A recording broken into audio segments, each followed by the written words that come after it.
ভারতের অরুণাচল প্রদেশে চলছে বাংলাদেশ অনূর্ধ্ব ১৯ দলটার অনুশীলন। আসর শুরুর আগেই ফাইনালে চোখ রাখা দলটার এবারের মিশন সেমিফাইনাল, যেখানে লাল সবুজের দলটার প্রতিপক্ষ নেপাল। এর আগে ভুটানের বিপক্ষে জিতে সবার আগে সাফ অনূর্ধ্ব ১৯ চ্যাম্পিয়নশিপের শেষ চারে পা রাখে বাংলাদেশ। এরপর ভারতের কাছে হেরে গ্রুপ রানার্স আপ হয়ে নেপাল পায় প্রতিপক্ষ হিসেবে গোলাম রাব্বানির ছোটনের দলটাকে। ইতালির প্রবাসী ফুটবলার আব্দুল কাদির অনুশীলন নিয়ে জানিয়েছেন নিজের সন্তুষ্টির কথা। নেপালের ম্যাচের আগে আজ আমরা ট্রেনিং প্রস্তুতি শেষ করেছি।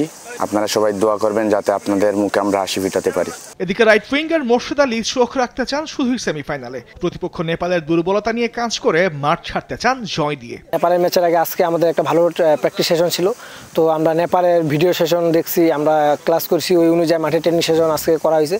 তো ইনশাল্লাহ আপনারা আমাদের জন্য দোয়া করবেন, আমরা যেন নেপালের ম্যাচে ভালো একটা রেজাল্ট নিয়ে ফাইনালে উত্তীর্ণ হতে পারি। আসরের বর্তমান চ্যাম্পিয়ন বাংলাদেশ গেলবার এই নেপালকেই ফাইনালে উড়িয়ে দিয়ে বয়সভিত্তিক আসরের প্রথম শিরোপাটা ঘরে তুলেছিল বাংলাদেশের যুবারা। সামনের যে ম্যাচ, এটা জিতা ছাড়া আমাদের কোনো বিকল্প নাই। সেমিফাইনাল ম্যাচ, ওইটা নিয়ে আমাদের কোচ কিছু কাজ করতেছে। এবার অরুণাচলের ইউপিয়া শহরের গোল্ডেন জুবলি স্টেডিয়ামে হচ্ছে এবারের সাফ অনূর্ধ্ব ১৯ ফুটবল। পাহাড়ি এলাকা সমুদ্রপৃষ্ঠ থেকে ১১০০ ফুট উঁচুতে খেলতে হচ্ছে বাংলাদেশকে। সময় বদলেছে শক্তিও। স্কোয়াডে জায়গা পাওয়া দুই প্রবাসী ফুটবলারকে নিয়ে এবার তাই বড় স্বপ্ন দেখতেই পারে লাল সবুজের প্রতিনিধিরা।